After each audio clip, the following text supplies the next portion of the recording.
Welcome to, okay. Okay.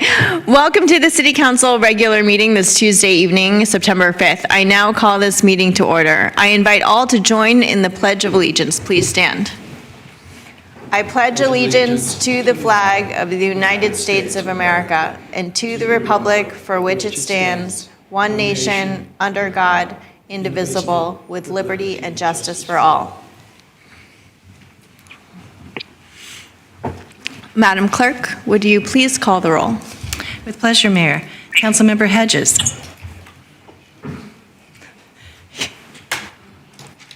Here. Councilmember Lorraine. Here.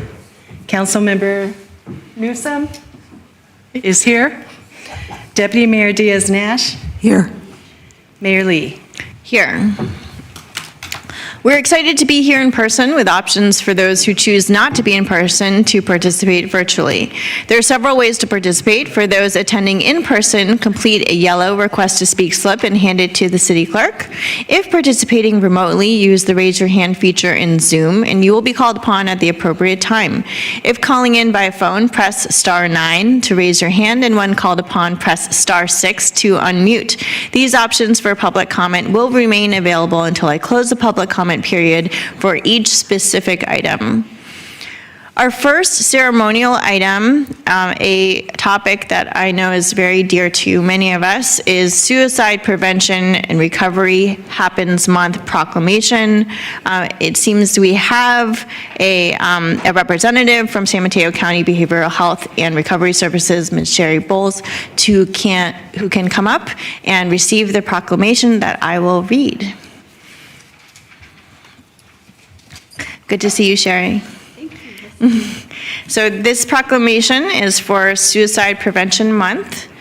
Whereas the city of San Mateo will join the county, state, and country in honoring Suicide Prevention Month, September, National Suicide Prevention Week, September 10th through 16th, and World Suicide Prevention Day, September 10th, to spread the message that suicide can be prevented.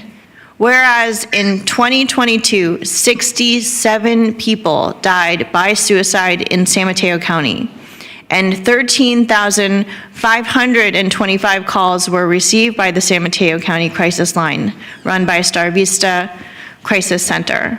And whereas residents are urged to play a role in supporting each other and preventing suicide by knowing the signs of suicide, finding the words to communicate and reach out to local 24/7 resources, including our local San Mateo County Crisis Line, run by Star Vista Crisis Center, call 650-579-0350 or visit sanmateocrisis.org. Or 988 Suicide and Crisis Lifeline, call or text 988.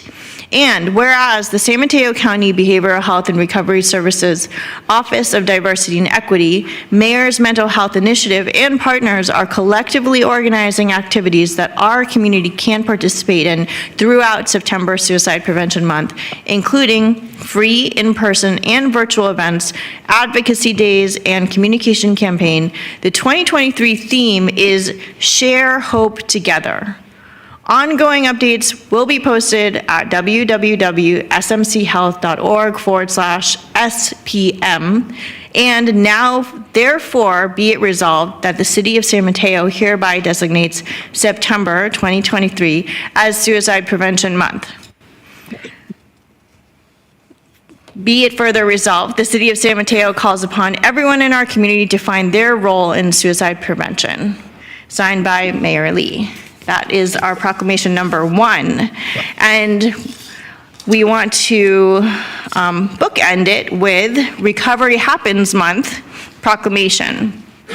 Whereas the month of September 2023 is National Recovery Month, whereas National Recovery Month spreads the positive message that behavioral health is essential to overall health, and whereas treatment and prevention providers across the communities of San Mateo County have dedicated themselves to promoting recovery, saving lives, destigmatization, and educating the public about substance use and co-occurring disorders. Whereas every day in the city of San Mateo, men, women, and youth enter treatment for substance use and mental health disorders and begin the road to wellness and recovery in a system which emphasizes behavioral health as an essential part of overall health. And whereas the San Mateo County continues to support Recovery Month's mission to improve the lives of those living with these disorders, to celebrate individuals in recovery, and to acknowledge those working to provide integrated recovery services. And whereas prevention work, treatment is effective, and recovery is possible. And whereas people can and do recover. And now, therefore, be it resolved, the City Council of the City of San Mateo does hereby proclaim the month of September 2023 as Recovery Happens Month. Be it further resolved, let us all remember that while the road to recovery may be difficult, the benefits of preventing and overcoming substance use and co-occurring disorders are significant and valuable to individuals, families, and communities. Let us remember there are multiple pathways to recovery, and let us remember everyone's journey results in their own unique experience of recovery. Recovery Happens Month is supported and celebrated in the city of San Mateo and promotes the importance of prevention, treatment, and recovery. And in this spirit, this year's theme is Recovery is for everyone, every person, every family, every community. Signed, Mayor Lee. Sherry, it's great to see you. We hope you'll share some of your thoughts and resources with the community. Thank you, Madam Mayor. So, good evening, Mayor Lee, Vice Mayor Diaz-Nash, and council members Newsom, Lorraine, and Hedges. My name is Sherry Bowles, and I'm a volunteer with the San Mateo County's Behavioral Health and Recovery Services Office of Diversity and Equity. I'm also a proud, longtime San Mateo resident. Thank you very much for joining the county and nearly all of your neighboring cities and towns in proclaiming September as Suicide Prevention Month and Recovery Happens Month. I am honored to accept your Suicide Prevention Month proclamation on behalf of the county's Behavioral Health and Recovery Services Office, and I am pleased to accept the Recovery Happens Month proclamation on behalf of our community partner, Voices of Recovery, San Mateo County. For September as Suicide Prevention Month, I encourage you and my fellow San Mateo residents to promote this year's theme, Share Hope Together. The act of sharing, whether it's through sharing stories, your time, resources, or your experiences, can serve as a powerful tool in suicide prevention. I'm sharing hope today by wearing purple and teal, and also my nails are purple and teal, which are considered to be the national colors of Suicide Prevention Month. And I'm also using this year's theme as a Zoom background on my laptop, which can be found on the county's website. Together, we can share hope by knowing the signs of suicide, finding the words by checking in with someone we are concerned about, and sharing resources, including the San Mateo County Star Vista Crisis Hotline, which is 650-579-0350, 988, the newish 3-digit National Suicide Prevention Lifeline, and the county's website at smchealth.org/SPM, where you can also find free events and resources. For Recovery Happens Month, I'm honored to represent our community partner, Voices of Recovery, San Mateo County, which is a nonprofit, peer-led organization whose mission is to advocate for and support the recovery community, people overcoming drug and or alcohol addictions. This year's theme is Recovery is for everyone, every person, every family, and every community. Voices of Recovery encourages collaboration with everyone to increase public awareness surrounding substance use and mental health recovery. By working together and with everyone, Voices of Recovery is pleased to report that yes, prevention works, treatment is effective, and people can and do recover. For more information on Recovery Happens Month and to learn about recovery events for everyone, I encourage you and my fellow San Mateo residents to please visit the county's website at smchealth.org/event/National-Recovery-Month. Thank you again for recognizing September as both Suicide Prevention Month and Recovery Happens Month in San Mateo. Thank you. Thank you, Chair. And let me please pass these on to you.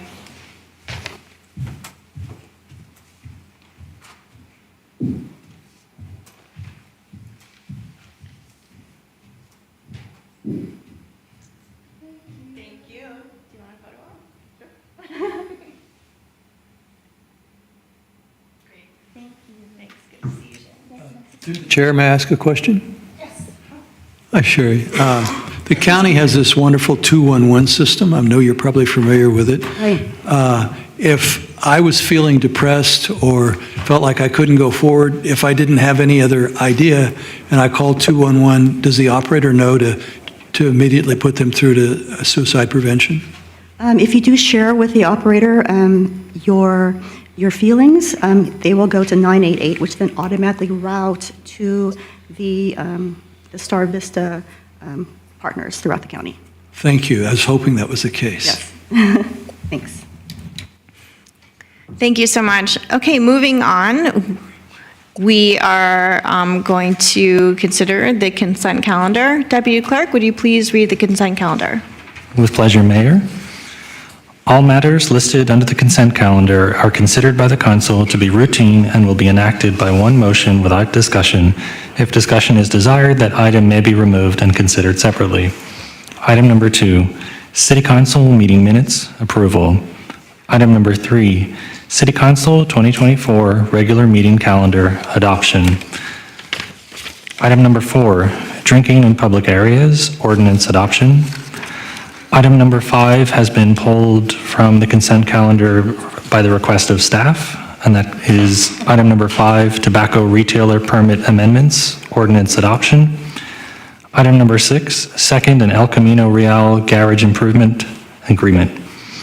Item number 7, second and El Camino Real and central parking garages elevator controls upgrade agreement. Item number 8, Alameda de las Pulgas corridor analysis and Hillsdale Boulevard at Alameda de las Pulgas traffic signal design agreement. On-call professional consultant services agreement. Item number 2750 South Delaware Street access easement acceptance. Item number 11, grand jury report, accessory dwelling units, affordable housing's panacea or prevarication, response letter. Item number 12, wet weather preparations appropriation.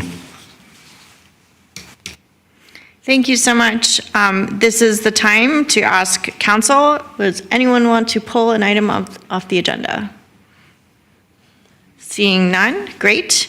Are there any members of the public who wish to comment on any of the consent calendar items? Now would be the time to make your comment. This is for consent calendar items only. I have no in-house speakers and no hands raised on Zoom. Okay, thank you very much. Is there a motion to Move approve the consent agenda? 1 through 4 and 6 through 12? Okay, we have a motion and a second. Thank you. Councilmember Hedges. Yes. Deputy Mayor Diaz-Nash. Yes. Councilmember Lorraine. Yes. Councilmember Newsome. Yes. Mayor Lee. Yes. Motion carries 5-0. Okay, thank you. Would staff like to provide an update on number 5? Sure. I'll just briefly say that the request from staff is to reintroduce this ordinance rather than adopt it. We discovered there were some version control issues, so that there were some discrepancies between what's in the council agenda packet, what was published on Thursday, and what the county adopted, and they really have to be identical in order for the county to enforce. The track changes, or red line version, has been uploaded to this item as attachment 4, and the clean version is attachment 3. And just so I can briefly explain what those are, one has to do with compliance monitoring, and instead of an inspection occurring annually for a tobacco retailer, it would occur at least 2 times during each 12-month period. And if a violation occurs, then the tobacco retailer would be inspected again within 3 months. So that's the first change substantively as to compliance monitoring. And then the second change relates to administrative fines, meaning that a fine shall be imposed as opposed to may be imposed if certain findings are made that a violation occurred. Those are the two substantive changes, and there are miscellaneous other typographical errors that have been cleaned up. And again, so the request is for the council to reintroduce the ordinance, and then this would be brought back for adoption at the next council meeting. Thank you. Through the mayor, Yes, please. I move reintroduction of the tobacco retailer permit ordinance. We need to take public comment first on this item. Okay. Can we open this up for public comment, please? I have no hands raised on this item. Excellent. We'll close public comment. Councilmember Hedges? Yes, again, I will move reintroduction of tobacco retailer permit amendments ordinance. Thank you. Do we have a second? Second. Madam Clerk? Councilmember Hedges? Yes. Councilmember Newsome? Yes. Councilmember Lorraine? Yes. Deputy Mayor Diaz-Nash? Yes. Mayor Lee? Yes. Motion carries 5-0. Thank you.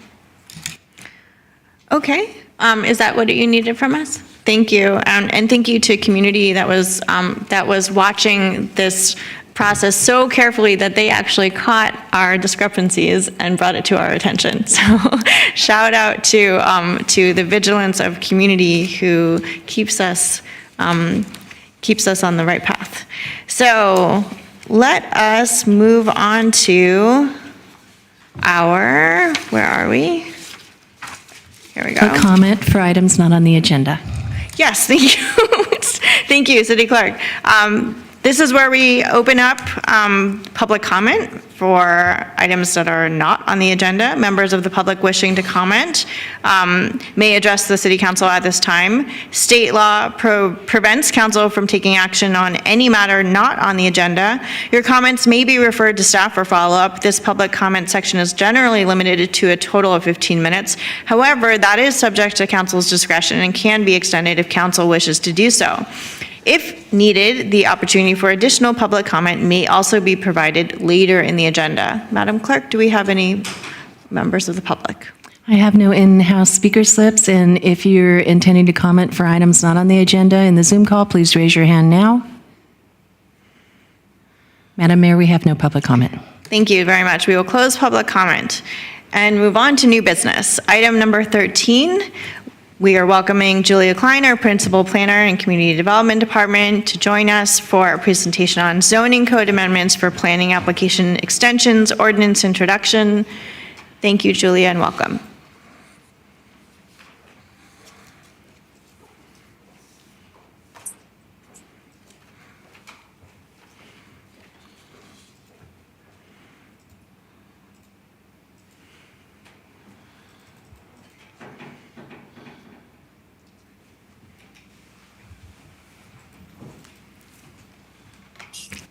Good evening, Mayor Lee, council members. My name is Julia Klein, Principal Planner with Community Development Department. I'm here this evening regarding agenda item number 13, which is an amendment to the zoning code for planning application extension.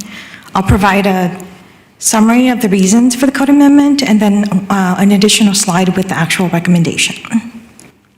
To begin, currently the San Antonio Municipal Code provides that planning approvals for development projects are valid for 2 years from the date of original approval. Applicants have another 180 days or approximately 6 months to obtain the necessary permits, the building permits, and any other permits in order to construct the project. Development projects face multiple challenges that are tied to external factors such as the downturn in the economy, shortages in skilled labor, supply chain issues, or delays. And all of those external factors apply to projects regardless of the size or the type of projects. Projects that have subdivision map, such as a tentative map, already have option for multiple extensions. And so that's through the state subdivision map back, which is then codified in the city's local code in Title 26. We typically see larger projects come in with a tentative map as part of their planning entitlements. However, there are other projects that do not have that option. These include duplexes, triplexes, smaller scale projects, including some city projects that do not have a tentative map associated with their planning entitlement. So those projects do not have any options to extend their planning approval. This code amendment attempts to level the playing field. Through the code amendment, the city would be providing an opportunity for applicants to apply for extensions of up to 2 years from the date of the original approval. So it's a path to apply. Applicants would need to submit an application to apply for the extension and demonstrate that the project can meet the findings that are included in the draft ordinance. If the criteria cannot be met, then the application would be denied. The code amendment would not automatically extend any planning application. Instead, it provides an opportunity to make a request. Another reason is that development is cyclical in nature. As there are highs and there are lows, typically it's tied to the state of the economy. Having a framework to consider extensions is fairly standard across jurisdictions when you have planning approvals. And it is to the benefit of community and applicant to have some additional time because there are investment in time and investment in going through the entitlement process. So if you have a planning entitlement that expires, then you would be looking at a vacant lot or a vacant building that stays vacant longer because that applicant would need to go through the entire development process all over again. What we're proposing this evening is not a new concept for San Mateo, as noted in the staff report. Prior City Council adopted an ordinance in 2011 allowing for planning application extension. However, at that time, the council had a sunset clause, which basically that ordinance, that provision, expired in 2015. As noted earlier, development is cyclical in nature. So what we're proposing this evening is a code amendment without a sunset clause. And so what we see is that when the economy is going well, there's no reason for development applications to seek extensions. But through this code amendment, the path and the option would be available if there is another downturn in the economy. With regards to applicability, there may have been some misunderstandings that came forward during the Planning Commission meeting regarding the applicability of this code. It is only for projects that have not been issued building permits for constructions. So I think that were primarily the issues and questions that were raised. As noted in the staff report, we did receive one public comment letter and two verbal comments at the Planning Commission meeting. The comments pertain to the use of the CEQA exemption, and there was some misunderstanding regarding the use of that. The CEQA exemption is for this code amendment effort only, does not apply to future requests for planning application extension. Each of those requests would need to come in and be evaluated based on the findings that are in the draft ordinance, which includes a provision that requires evaluation to make sure that the extension and the project would not result in any new environmental impacts or an increase in severity or of previously identified environmental impacts. And then just to summarize, as mentioned earlier, there's multiple reasons to support the code amendment. Staff and the Planning Commission recommend approval, and the recommendation is shown in this slide. It's also in your staff report. So that concludes staff's presentation. I'm available for any questions. Thank you so much, Julia. This is the time for council to ask questions. Who would like to start? Not a one? Come on, Councilmember Hedges. Okay, good. I assume that this would get a notice, something like a negative declaration on the CEQA exemption. It depends if the request for the extension results in no additional, significance findings we would just go through a normal noticing process as currently required through the zoning code. If there are changes to the project that trigger that, we evaluate and there's additional impacts, then we would go through the noticing process depending on the level of those impacts. Thank you. You answered my question. I guess I just have a sort of a semi-related question just about how we handle permit extensions for permanent projects. You mean through projects that have received their building permits? Through the California Building Code, the process is laid out to be able to request extensions of the building permits. And that determination is then going to the building official. So it's a different process. Okay, so this is completely separate than the existing process for permanent projects. Oh, we have another question.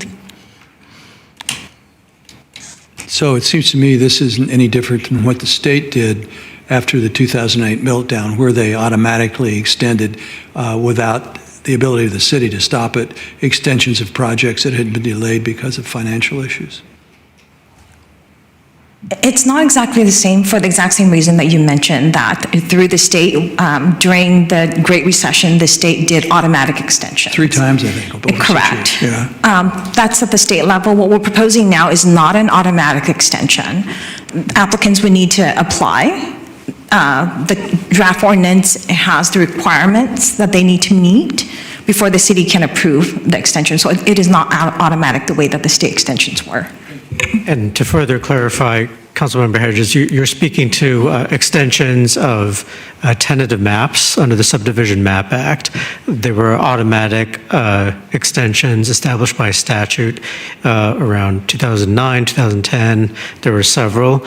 This is, as indicated already by Julia, that this is broader than that and encompasses entitlements that aren't related to tentative map. Yeah, thank you. Yeah, we have actually at least 3 that I can think of, apartment projects that got extended and finally got built during that period. Thank you. Let's open it up to public comment.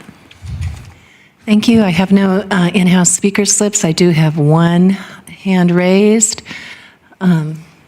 If we could, please raise your hands now if you intend to comment on this item. We have 2 speakers. The first speaker is Connie Weiss. Go ahead, Connie.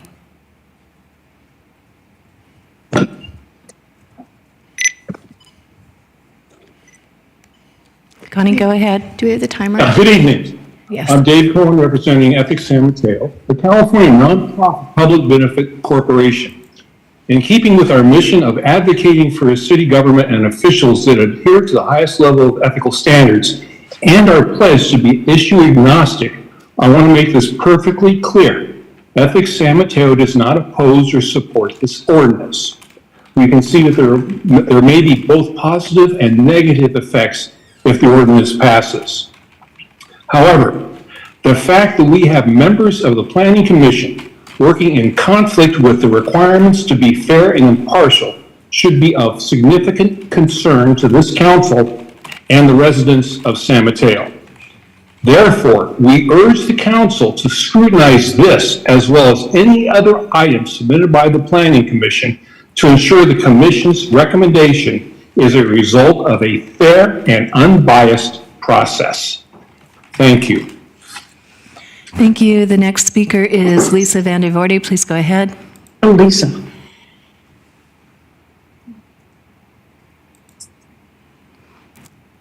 Lisa Vandervoorde, can you please go ahead?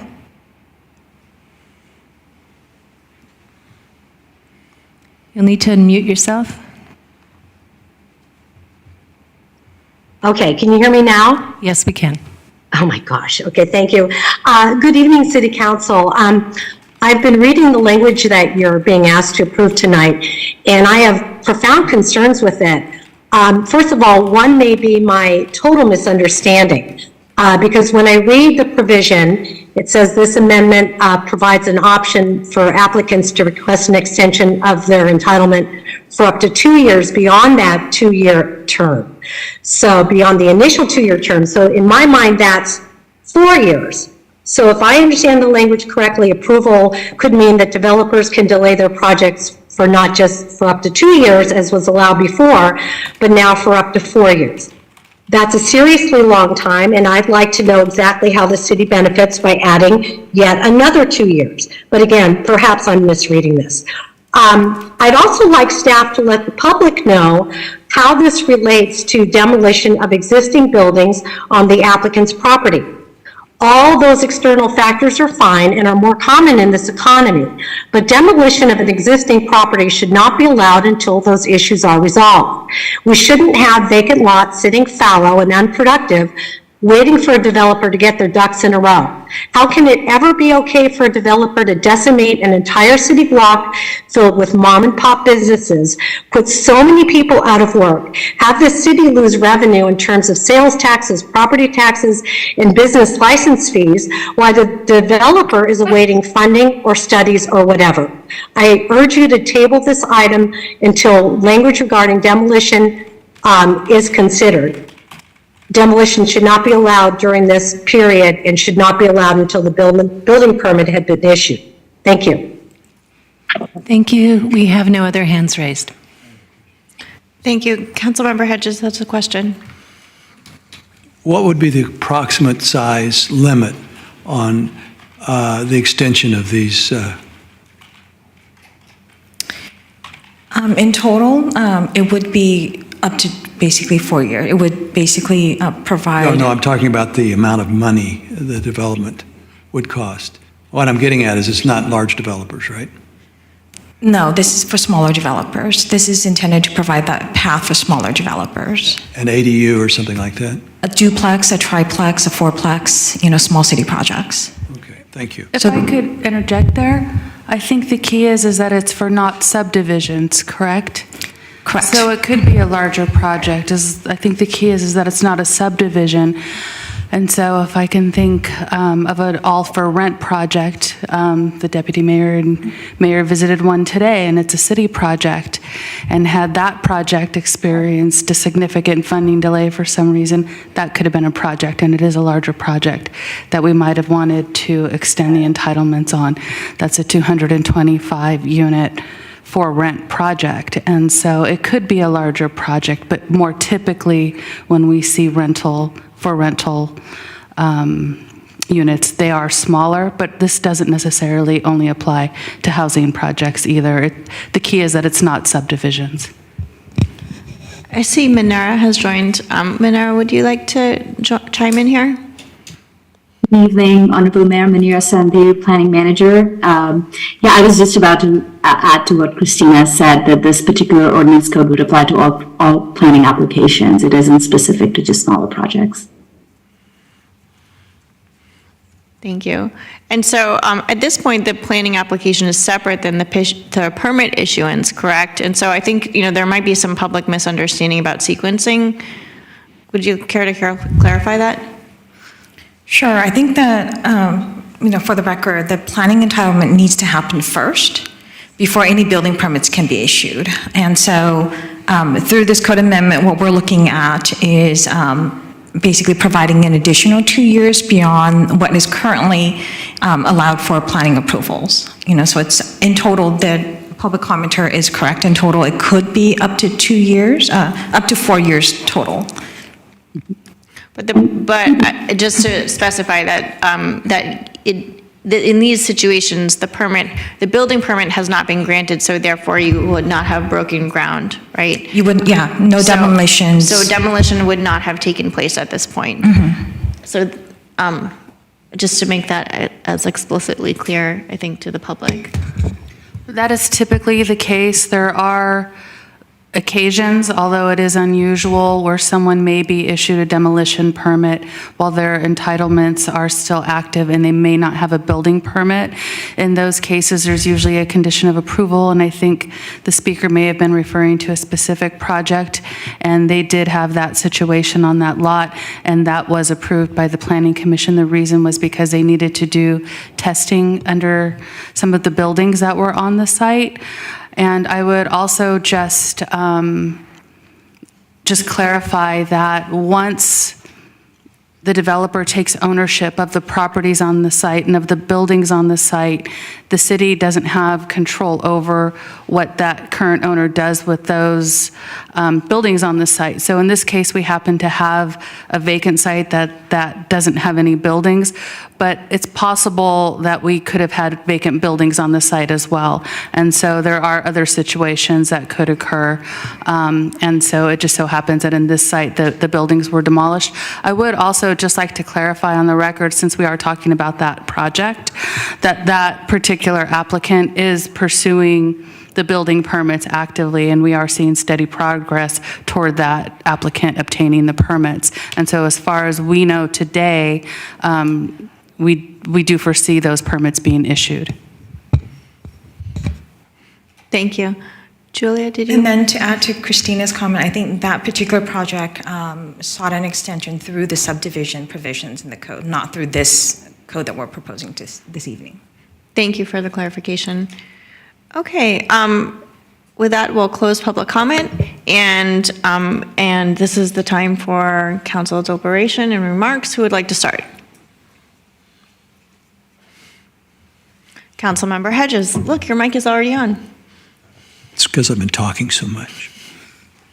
So I just say that I think I'm very much in favor of this. I don't need to cut it up. Thank you. Anyone else? Yes, I would concur with Councilmember Hedges. I recommend we introduce the ordinance. It appears that it served the city and applicants well enough the last time it was introduced in our city. And so if staff is considering effectively renewing it during this challenging economic time, and it trusts that we can keep this provision available for future downturns going forward without disrupting city business, I am comfortable with that assessment. Thank you. If there are no other remarks, is there a motion on the floor? I don't have the ordinance up in front of me to read it off, but I move approval of the ordinance. I'll second. Thank you. And to clarify, you're moving for the ordinance to be introduced this evening, correct? Yes. To introduce an ordinance to amend the San Mateo Muni Code, Chapter 27.08.087, Planning Approval Extension to allow for extensions of approved planning applications for up to 2 years, and determine the amendment is exempt from further environmental review pursuant of the California Environmental Quality Act, Section 15061B3. What she said. And we have a second. Second. Thank you, Madam Clerk. Councilmember Hedges? Yes. Councilmember Newsom? Yes. Councilmember Lorraine? Yes. Deputy Mayor Diaz-Nash? Yes. Mayor Lee? Yes. Motion carries 5-0. Wow. Are we sure we don't want any more agenda items on? Is there some sort of mistake?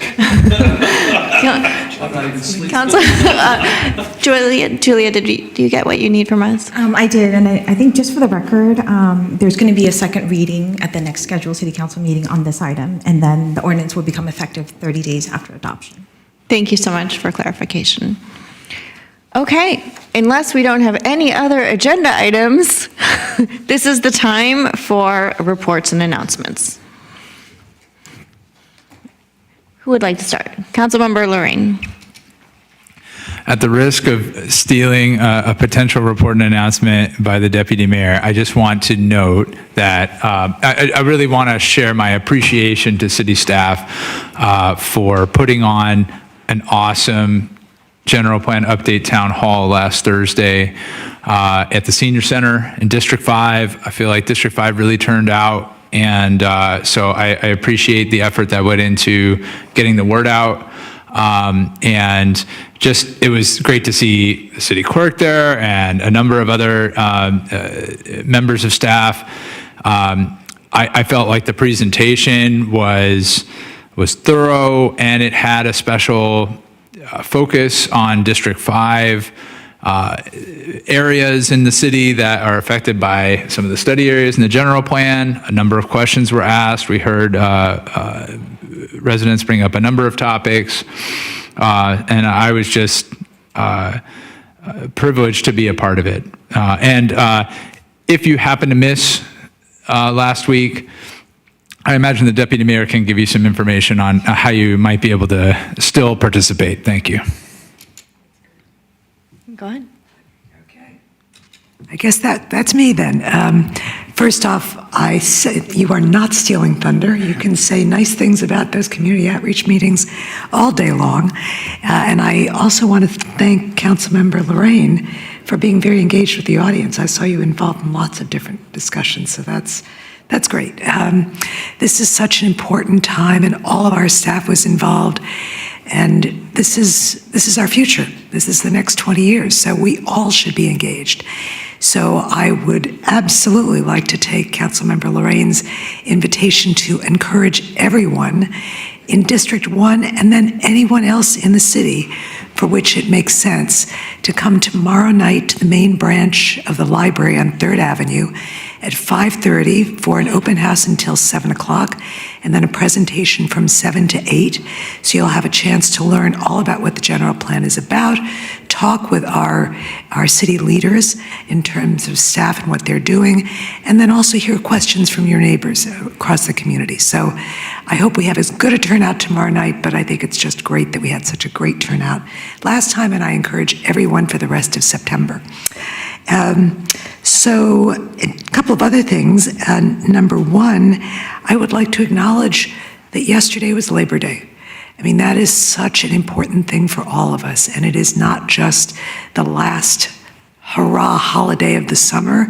It's a day where we really have to acknowledge how this country, our society, was built on the hard work of everyone in this country and continues to be and always will. And I think we need to honor that labor, acknowledge what we need to do to support the people who do the work, and really work together. So I think it's a very important day, and I would just like to take time to acknowledge it.